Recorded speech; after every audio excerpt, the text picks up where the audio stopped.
pacto federativo, que ficou muito claro agora nos cargos de mesa diretora da Câmara dos Deputados e do Senado também, que demonstram claramente que a região que mais tem população, ou seja, estou falando em representação democrática, e a região que mais produz no Brasil, que é basicamente o Sudeste, e vamos colocar o Sul aí, e se a gente puxar o Centro-Oeste na conta, porque hoje tem o agro, é realmente o que paga a conta, essa região é completamente, né, subrepresentada nas casas legislativas. Se você for pegar a presidência da Câmara, né, segue um padrão, e o do Senado também. Mesas diretoras também. Por quê? Porque a gente tem um problema representativo no Senado. Pra mim, o Senado... Gente, vou falar uma real. Não precisa ter Senado. Você não precisa de Senado numa democracia. Não precisa. Ah, precisa de uma Câmara revisora. Não precisa. Você pode não ter Senado. Não há nenhum problema em não ter Senado. Você tem legislativo sem precisar ter Senado. O Senado, infelizmente, né, que a ideia que tinha, né, o Senado, a ideia de você ter uma senilidade, uma senioridade, né, a ideia de você ter a experiência da velhice para compensar a ideia da energia mais jovem e mais caótica dos deputados, o populacho, que também está presente na Câmara, não bate. A galera do Senado é tão irresponsável quando não mais idiota que a dos deputados federais. Em Roma você poderia fazer o seguinte, tinha a turma dos tribunos da plebe, né, que era barulhenta, e eles eram contidos pelos representantes da aristocracia, que era o Senado romano. Então você tinha uma tensão e o Senado tinha mais poder, e beleza, você ficava, né, lidando com essa tensão. Aqui não. Aqui o Romário é senador. Aqui é... Puta que pariu. O Nicolas vai ser senador agora, com 30 anos. Ele quer ser senador, nem sei se ele pode. Mas... Não pode ainda, mas vai ser, né, com essa PEC. Entendeu? Esses caras querem ser senador e o Senado atual, novamente, Marcos Duval, astronauta, Damares, como se tivesse uma qualidade. Eu vi agora uma bolsista falando, tivemos uma grande vitória. Cleitinho é senador. Cleitinho, senador, de chinelo, com a camisa de time de futebol. O Senado não tem sentido. O Senado teria que desaparecer. E a verdade é o seguinte, nós não precisamos do Senado em nenhum momento. O Senado custa demais. Você poderia simplesmente eliminar o Senado. E você pode ser unicameral. O Brasil pode ter uma reforma política unicameral. Não há sentido em ter Senado. Nenhum sentido em ter Senado. Senado não precisa existir. E aí na casa, aqui ó, 5 dos 7 integrantes da cúpula da Casa Baixa são do Nordeste, né? Então o que acontece? Nós temos a Câmara dos Deputados, o presidente é Hugo Mota, tá? Que é da Paraíba. O vice-presidente é o Elmar, que é da Bahia. O primeiro secretário é o Carlos Vera, que é de Pernambuco. O segundo secretário é o Lula da Fonte, que é de Pernambuco. A terceira secretária é a delegada Catarina, que é do Sergipe. O primeiro vice-presidente é o Altineu Cortes, que é carioca, um do Sudeste. E o quarto secretário é o Sérgio Souza, que é do Paraná. Ou seja, tem um da região Sudeste, que é a região mais populosa. Aí, quem comanda e quem vai tomar as decisões são deputados oriundos das regiões mais pobres do Brasil. Das mais pobres, mais corruptas e das menos desenvolvidas do Brasil. E isso suscitou grandes discussões. Grandes discussões. Poxa, mas é justo, não é justo? É correto, não é correto? E uma parte das discussões foi pro seguinte caminho. Que é uma coisa que a gente já discutiu aqui. Eu já venho falando isso aqui em live, ó. Há pelo menos 2 anos, que o voto de opinião, como ele hoje é...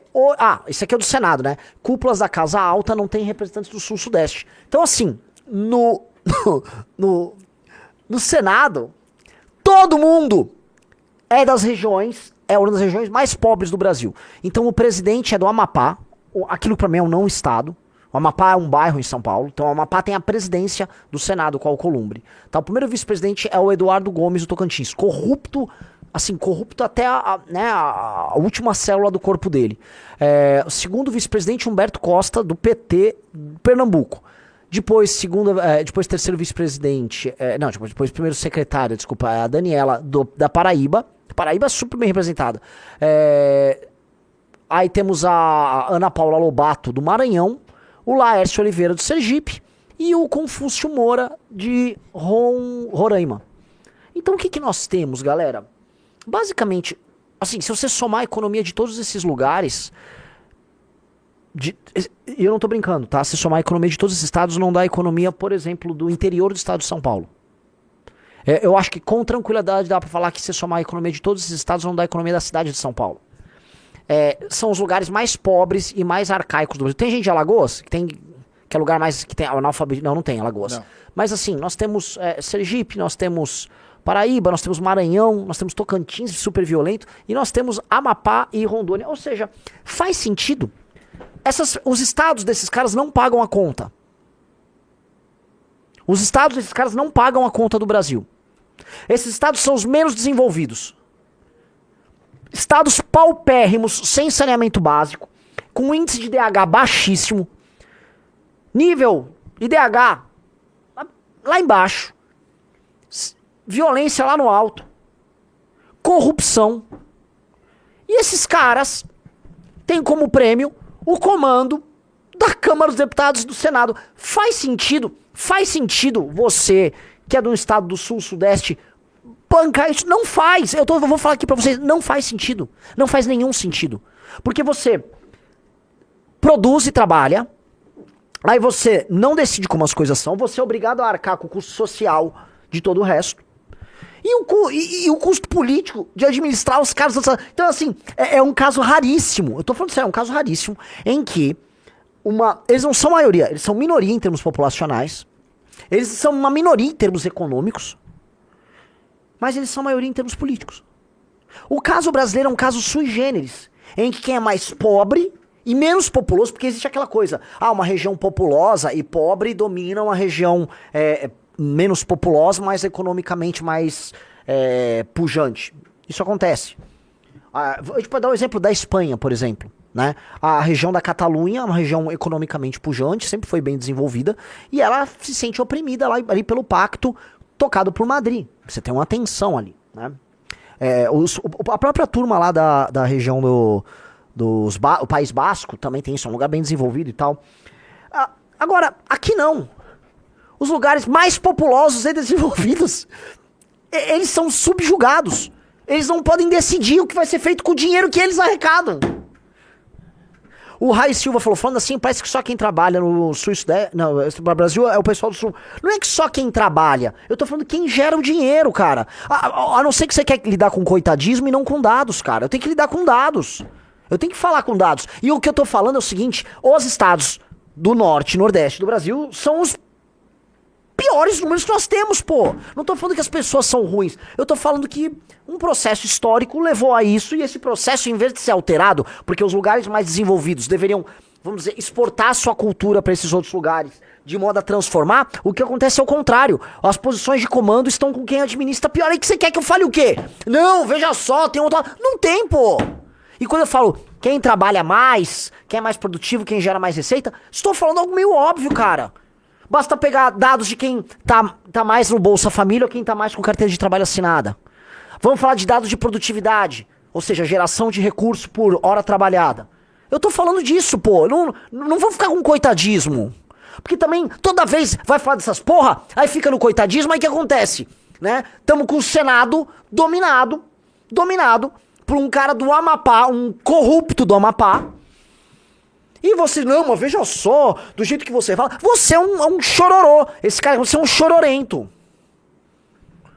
Chororento. E aí não consegue dar. Aí o que acontece? Aí o cara vai desenvolver, igual o PT gosta, né? Sei lá, um nacionalismo, um regionalismo. Não falou de mim, vamos falar aqui, né? Nós, no Amapá, trabalhamos também do nosso jeito. Eu vi um cara, sério, justificando a excrescência, o absurdo que é a Zona Franca de Manaus, dizendo que eles sustentaram o Brasil no ciclo da borracha. E aí isso aqui é uma reparação histórica pelo ciclo... Ô, meu velho, eu ouvi falar, assim, me corrijam, tá? Que custa coisa de 30, 40 mil reais pra manter cada emprego da Zona Franca de Manaus. É mais fácil dar uma bolsa pra galera, a galera não precisa trabalhar, do que manter aquilo lá. Custa muito pro Brasil manter a Zona Franca de Manaus, uma ilusão de industrialização naquela região. Aí, então assim, nós vamos falar, e não é nada contra as pessoas, é que puta que pariu, cara. Decisões ruins são tomadas, e assim, nós estamos sendo administrados por esses caras. Aí depois não reclame que o Cássio Nunes e o Flávio Dino estão no STF. E não tô falando que aqui o Sul-Sudeste é uma maravilha, o Brasil inteiro é uma bosta. Eu só tô falando que, pô, fica bem, é jogar no hard. Só que aí nós vamos pra discussão que os caras estão. Os caras estão falando o seguinte, o Sul e o Sudeste estão mais polarizados, e aí você tem mais voto de opinião, e os votos de opinião fazem com que as pessoas elejam retardados. Eu vi um esquerdista falando isso, E o esquerdista está certo, eu falo isso há 2 anos. Tem um problema muito grave que é, no sul e sudeste, as pessoas economicamente ativas e tal, votam em retardado. Esse cara, o João Caetano Leite, falou, eu esquerdistinha aí, nojentinho, mas dane-se. Ele falou, na realidade o problema é outro, o sul e sudeste, por serem mais ricos, possuem um voto mais ideológico. Afinal, seus eleitores dependem menos da política para sobreviver. O problema é que nisso elege um bando de imbecil que não sobrevive como político profissional. Eles estão, primeira coisa, fazendo a transição. A turma do PL toda abraçou aquela política fisiológica e tal, e estão construindo base. A transição está acontecendo. Aos poucos, esses caras vão virar mini coronéis locais, com seus prefeitos locais, e a par do jogo, tá? Infelizmente, tá? Não tô falando que isso é um grande jogo. O ponto é o seguinte, eles... De fato, o jogo da política de redes que acontece aqui no sul-sudeste faz com que as pessoas votem iguais uns imbecis. E aí você vai ver que pessoas que, vamos dizer, produzem um tipo de voto de retardado, às vezes moram num bairro com IDH altíssimo e tem uma escolaridade alta pra caramba. Posso pegar o exemplo do Pablo Marçal.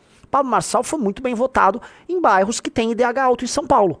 Então, você vai pegar pessoas que têm renda familiar de mais de 10 mil reais, tranquilamente. Você vai pegar a região da Vila Madalena, Itaim, Moema, Pinheiros, aqui em São Paulo, renda familiar tranquilamente pra lá de 10, 15 mil reais. Renda familiar, mensal. Tranquilamente. Essas pessoas tomando decisões, sabe?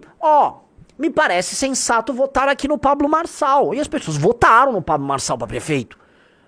Votaram em retardados de toda sorte. Basta ver a votação dos bolsonaristas aqui na capital. E não só deles. Que eu não posso esquecer. Porque a gente não pode esquecer que não é só o retardado de direita.